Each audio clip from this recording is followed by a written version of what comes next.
is Ramakrishna. I am a physiotherapy student.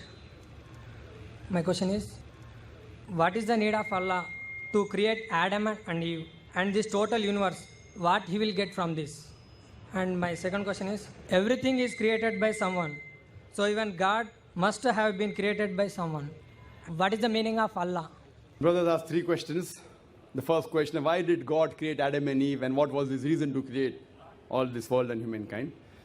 Allah subhanahu wa ta'ala created Adam and Eve, may peace be upon them both, so that the humankind could come. They were the great-great-grandparents. Allah says in Surah Hujurat, chapter number 49, verse number 13, Ya ayyuhan nasu inna khalaqnakum min zakrin wa unsa wa ja'alnakum shu'uban wa qaba'ila lita'arafu. Inna akramakum indallahi atqakum. Inna Allah alimun khabir. O humankind, we have created you from a single pair of male and female and have divided you into nations and tribes so that you may recognize each other, not that you may despise each other. And the most honored in the sight of Almighty God is the person who has taqwa. The criteria to judge any human being, it is not wealth, it's not color, it's not caste, it's not creed, it is taqwa, it is God consciousness, it is righteousness, it is piety. So Adam and Eve, peace be upon them both, they were our great-great-grandparents, of yours also and of mine also, all humankind. Therefore, I call you a brother. We are brothers in humanity. Allah says, Ya you are nas, O humankind. And Allah says in Surah Isra, chapter number 17, verse number 70, وَلَقَدْ كَرَّمْنَا بَنِي آدَمَ. Almighty God has honored all the children of Adam, whether they are born in India, USA, UK, born in a Hindu family, or a Muslim family, or a Christian family. Allah says He has honored all the Bani Adam. If you are a human being, Allah has honored you.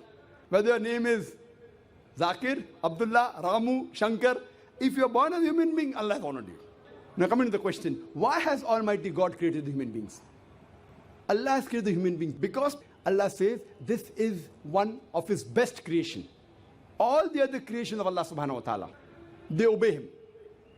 We have the angels. Whatever Almighty God says, the angels obey Him directly. They have no free will. The human being is the creation of Allah subhanahu wa ta'ala, which has a free will. We can either obey Him or disobey Him. So Allah has created such a creation. We are one of His best creation and the best of forms. But we have a choice of either obeying God or disobeying God. If we obey God, we will go to Jannah, we will go to Swarg, we will go to heaven. If we disobey Him, we will go to hell, we will go to Nark. So this is a test for the hereafter. Allah says in Surah Mulk, chapter number 67, verse number 2, Allazi khalaqal mauta wal hayata. It is Allah who has created death and life to test which of you is good in deeds. So this life is a test for the hereafter. So Allah has created the human beings, and Allah says in Surah Dhariyat, chapter number 51, verse number 56, وَمَا خَلَقْتُ الْجِنَّ وَالْإِنسَ إِلَّا لِيَعْبُدُونَ. That we have created the jinn and the men not but to worship Him. So we are supposed to worship, obey the commandment of Allah subhanahu wa ta'ala. So this is the different creation of Allah subhanahu wa ta'ala, which has the free will of even going against Allah subhanahu wa ta'ala or obeying Him.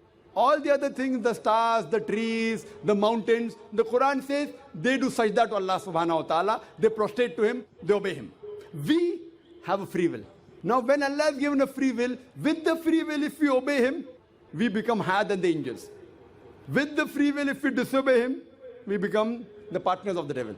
So He's created us for the test for the hereafter. Coming to your second question. Everything has a creator. Who created? God. If anyone says everything has a creator, it is a wrong statement. Every created thing has a creator. The definition of God is He is uncreated. The moment you say who created God, He's not God. The definition of God is He is uncreated. Suppose a person comes and asks you, that brother, my friend John, he was admitted in the hospital. He gave birth to a child. Can you guess, was it a girl or a boy? Can you guess? Try it out. Guess. Can't guess. Why? Can you on the microphone? Can you guess, was it a girl or a boy? Huh? See, brother John, he was admitted in the hospital. He gave birth to a child. Was it a girl or a boy? Can you guess? A 50% chance. Girl or boy? People are laughing. Why? Can you guess? Can't guess. Why? Even if you guess, can you get the answer right? Achha, can you guess? I'll give you two chances. Was it a girl or a boy? Try it out. Girl. Brother, can a man give birth to a child? Ah, there you made a mistake. Same way you made a mistake by asking who created God. A man cannot give birth to a child. So where's the question of it being girl or a boy? See, now you understood. Ah, now that's good, brother. So it was a man cannot give birth to a child. So where's the question of a girl or a boy? So when you're asking me who created God, God by definition, Allah by definition is uncreated. The moment you say who created Allah, He's not Allah. Walam yakul lahu kufuwan ahad. There's nothing like Him. Coming to your last part of the question, who is Allah? Who is Allah?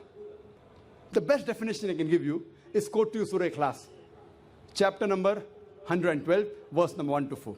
It's mentioned in the Quran, Kul hu Allahu ahad. Say He's Allah one and only. Allahu samad. Allah the absolute eternal. Lam yalid wa lam yulad. He begets not nor is he begotten. Walam yakul lahu kufuwan ahad. There's nothing like Him. This is a four-line definition of Allah subhanahu wa ta'ala. Any human being, any person says so and so candidate is God. If that candidate fits in this four-line definition, we Muslims have got no objection in accepting that candidate as God. Four-line definition. This is the litmus test for theology, for the study of God. First is Qul hu Allahu ahad. Say He's Allah one and only. Allahu samad. Allah the absolute eternal. Lam yalid wa lam yulad. He begets not nor is he begotten. Walam yakul lahu kufuwan ahad. There's nothing like Him. If you go to the Hindu scriptures, the same is mentioned in the Hindu scriptures.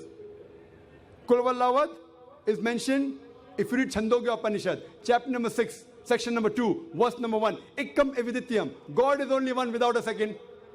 Second test. Allahu samad. Allah the absolute eternal. Bhagavad Gita, chapter number 10, verse number 3 says, I am known as the Lord of all the worlds, the unbegotten, the beginningless. Third test. Lam yalid wa lam yulad. He begets not nor is begotten. It's mentioned in the Shvetashvatara Upanishad, chapter number 6, verse number 9. Nachasya kasij, janita na chadipa. Of Him there are no lords. He has got no parents. Almighty God has got no father. He has got no mother. And walam yakul lahu kufuwan ahad. There is nothing like Him is mentioned in Shvetashvatara Upanishad, chapter number 4, verse number 19. And Yajurved, chapter number 32, verse number 3, where it says, Na tasya pratima asti. Of that God, there is no pratima, there is no idol, there is no image, there is no photograph, there is no sculpture. Who says that? Yajurved, chapter number 32, verse number 3. Same as, Walam yakul lahu kufuwan ahad. So any person saying so and so candidate is God, if that candidate fits in this four-line definition, we Muslims have got no objection in accepting that candidate as God. For example, some people say, Bhagwan Rajneesh is Almighty God. Once during question answer time, a Hindu told me, we don't believe Bhagwan Rajneesh to be God. I had never said that the Hindus believe Bhagwan Rajneesh is God. I said some people believe Bhagwan Rajneesh to be God. Let us put this Rajneesh to test. First test is, Kul Huwallahu ahad. Say He's Allah one and only. Was Rajneesh one and only? Was he the only man who claimed divinity? There are hundreds of them. And in this country, we have thousands of men who have claimed divinity. He's not the only one.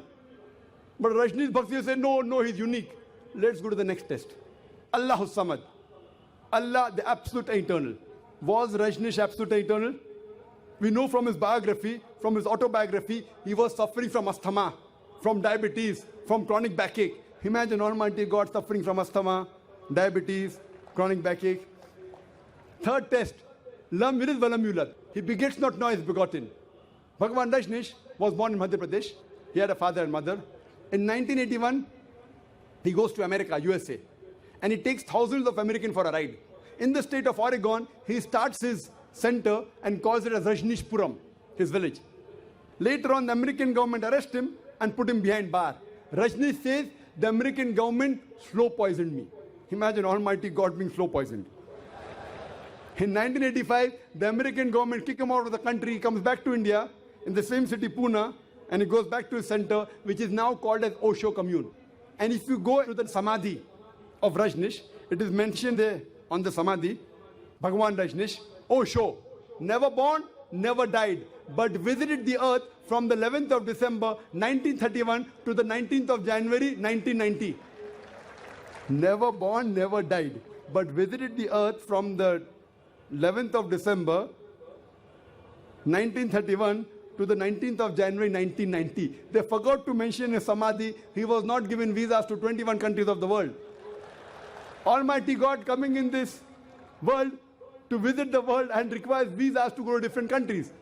And the Archbishop of Greece said, if you don't remove Rajneesh out of this country, we'll burn his house and the house of his disciples. And the last test, Walam yakul lahu kufuwan ahad, is so stringent that no one besides the true Almighty God can pass. The moment you can compare God to anything, he is not God. Walam yakul lahu kufuwan ahad. We know Rajneesh, like the human beings, had a beard, one nose, two eyes, 2 ears, 2 hands. The moment you can compare God to anything in this world, he is not God. Walam yakul lahu kufuwan ahad. If someone says Almighty God is 1,000 times stronger than Arnold Schwarzenegger. Might have heard the name of Arnold Schwarzenegger? Have you heard Arnold Schwarzenegger? The person who got the title Mr. World, Mr. Universe. The strongest man in the world, the strongest man in the universe. The moment you can compare God to anyone, whether it be Arnold Schwarzenegger, whether it be Dara Singh, whether it be King Kong, whether it be 1,000 times or 1,000,000 times. The moment you can compare God to anything in this world, he is not God. Walam yakul lahu kufuwan ahad. There is nothing like him. So this is a 4-line definition of Allah subhanahu wa ta'ala given in the Quran. Whichever God you are worshipping, brother, put that God to the test of Surah Ikhlas. If that God passes, that is the true God. Otherwise, it's a fake God.